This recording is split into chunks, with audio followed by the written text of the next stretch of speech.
به رو دولفینامون رو دیدین صدای فریادات رو میخواد سمت راست دیدگانتون شادی خانم اومد سمت چپ پایا دیدیمشون دست رو جیب داد اینا فریادتون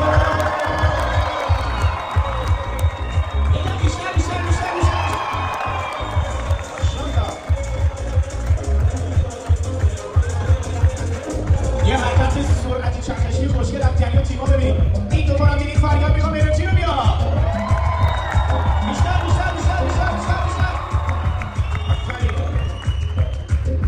خب همین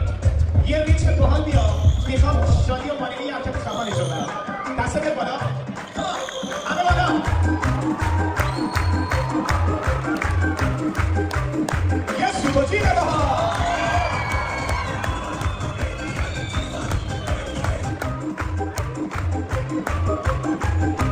والیبالشون سود و جیب ندار دستا بیاد بالا بریم ببینیم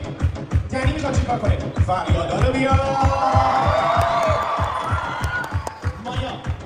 این توپ کوچولو رو توی سر قطعه‌مون پیدا کرد واسهش فریاد بزنیم انرژی ها یه بار دیگه بلندتر شماها میتونید صبح بیاین اینجا کلی با دلفینای ما تفریح بازی رو شنا کنید. حالا چطور؟ توضیح میدم. دلفینای ما عاشق بازی کردن. الان بریم بازی کردنشون مقطعات رو ببینیم. این اتفاق واسه شما هم امکان پذیره. به اتفاق دلفینای والیبالیستمون یه سوتوجی نگاه.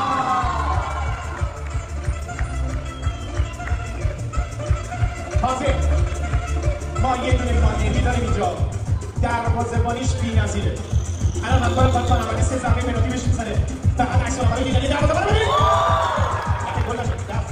نه اینجا گل نشد تو ضربه دوم بزن ان شاءالله که گل هم میزنی ببین ضربه دوم چیکار کنه خانم خانواده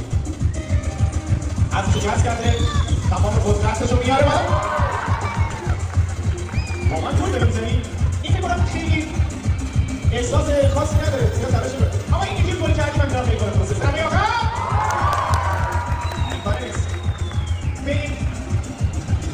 سراغه یه حرکت خفن و تعادلی بدون این دلفینا با این دوتا توپ میخواد چیکار کنن انرژی آماده دستا بالا برید یا بالا یا ریتم بالا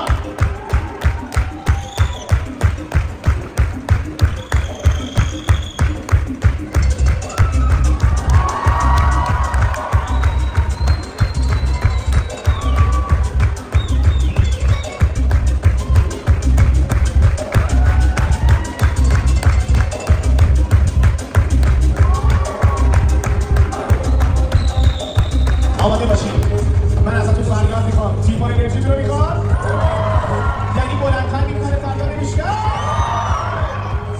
یه حرکت رو مایا کوچولو تازه داری یاد میگیره بریم براتون انجام میارم حلقه داخل آب پیدا کرد و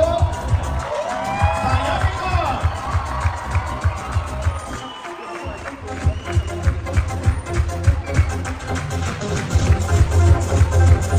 حالا بریم از شادی و پانیلی هم کرده تو ببینیم